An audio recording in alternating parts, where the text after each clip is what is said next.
I eat 36 eggs a day. Obviously, I'm swallowing these whole.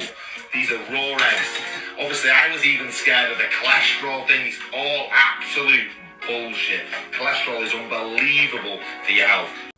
Now, I'm not going to comment on his cholesterol opinions. What I'm going to do instead is tag a handful of extremely smart people and see if they would be willing and kind enough to leave comment on the cholesterol topic. It appears I must have been accidentally tagged in this video. So let's talk about the association between dietary cholesterol, serum cholesterol, and adverse events. The idea that cholesterol is healthy stemmed from people finding out that cholesterol is necessary for every human in the world to live. And cholesterol does have a myriad of functions within the body, including contributing to the normal functioning of cells, contributing to the structural components of our body, acting as a precursor to things like vitamin D and steroid hormones, and is part of our bile acids that helps to facilitate the absorption of fat-soluble vitamins. However, every cell inside our body can produce its own cholesterol. And when we have elevated levels of ApoB-containing lipoproteins within the bloodstream, which are all of the proteins that are considered to be atherogenic, including Lp(a), LDL, VLDL, and chylomicrons, there is a markedly increased risk for cardiovascular complications.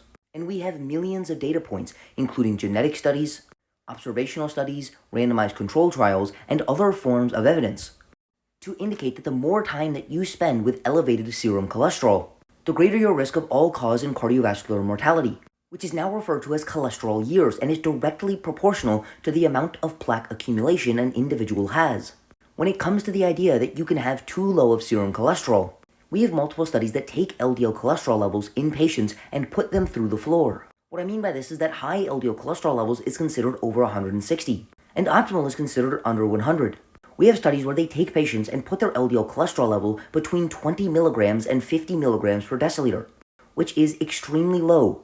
And this intensive lipid-lowering therapy is one of the only treatments that have been found to halt the progression of atherosclerosis, and in some, regress the progression of atherosclerosis. In people born with defects in a specific protein that causes extremely low LDL cholesterol levels of about 15 milligrams per deciliter, don't have all the adverse effects that many people who advocate for higher levels of cholesterol claim, because all of their cells are creating all of the cholesterol that they need. But these individuals have essentially an absent risk of cardiovascular complications. If we go one step further, many people claim that the brain itself needs dietary cholesterol because it's about 25% cholesterol. The problem is that there is a blood-brain barrier that does not allow cholesterol from the serum into the brain. Therefore, your LDL cholesterol could be 10 standard deviations above the recommended reference range, and it would not increase the amount of cholesterol allowed inside of your brain. And again, nor would it likely have any effect on the amount of cholesterol found inside of your cells, because your cells are already synthesizing the majority of cholesterol that they actually need. And now, some people might say it doesn't matter how much cholesterol we consume because it shouldn't affect our serum cholesterol. But if we look at randomized control trials like this, who look at the effects of a high cholesterol diet on fasting lipids, the effects of dietary cholesterol are extremely individualistic, as some people see large increases in their total and LDL cholesterol, and some people even see a lowering. But understand, as you increase dietary cholesterol, it appears the effects get stronger and stronger on increasing serum cholesterol. And notice the top end of this high cholesterol diet is about 900 milligrams per day. 36 eggs would afford you about 6,732 milligrams. And at some point, this concentration of cholesterol would more than likely have some increasing effect on serum cholesterol in almost all individuals. Of course, there are anomalies, such as this 88-year-old man who ate 25 eggs a day, and he had fairly normal but still slightly elevated serum cholesterol levels. And as we discussed before, if his levels were slightly lower, he still would have a greater protection against cardiovascular complications. This man appeared to be a genetic anomaly in which he absorbed only about 18% of cholesterol. This man appeared to be a genetic anomaly in which he was only absorbing about 18% of his dietary cholesterol, in which his counterparts were absorbing between 45 and 55% of their dietary cholesterol. He was also synthesizing about twice as much bile acids, and therefore he was excreting more cholesterol than the average person.